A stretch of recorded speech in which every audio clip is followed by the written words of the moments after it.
باب العلم قبل القول والعمل، اس کے تعلق سے تھوڑا وضاحت کر دیں حدیث کو۔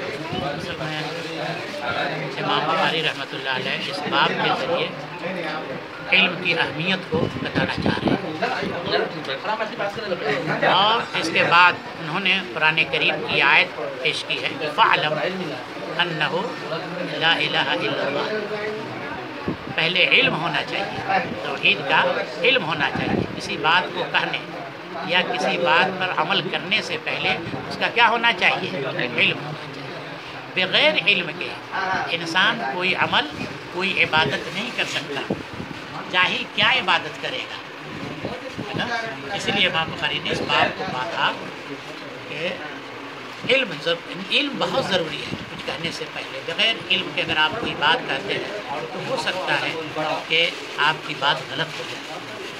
بغیر علم کے آپ ایسے عمل شروع کر دیے، روزہ رکھنے لگے، علم نہیں ہے تو وضو نہیں کر سکتے ہیں۔ جب آپ کو وضو کا طریقہ معلوم نہیں ہے، علم نہیں ہے، تو آپ کو عمل صحیح نہیں ہوگا۔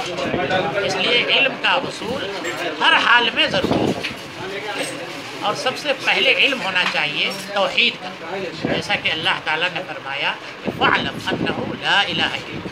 پہلے نبی آپ کو اس بات کا علم ہونا چاہیے کہ اللہ کے علاوہ کوئی، اس لیے کہ اگر توحید نہیں ہے تو کوئی بھی آپ عمل کریں گے تو وہ عمل قابل قبول نہیں۔ ایک مشرک کا، ایک کافر کا کوئی بھی کتنا اچھا نیک عمل بظاہر کر لے، لیکن اگر ایمان نہیں ہے، بغیر ایمان کے وہ عمل کرتا ہے تو ہباء منثورا، لا نقیم لهم یوم القیامت وزنا۔ اس کے عمل کو کوئی اہمیت نہیں دیں گے، وزن نہیں کریں گے۔ بات سمجھ آئی؟ تو عمل کی قبولیت کے لیے ایمان کا ہونا بہت ضروری ہے، بغیر ایمان کے کوئی عمل مقبول نہیں۔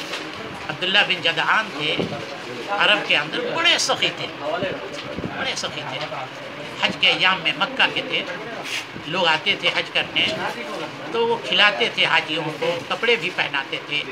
تو حضرت عائشہ صدیقہ نے رضی اللہ تعالیٰ عنہ نے اللہ کے رسول سے پوچھا کہ عبداللہ بن جدعان کو اس کی نیکی کام آئے گی؟ دولت لٹا دیا انہوں نے حجاج کی خدمت میں۔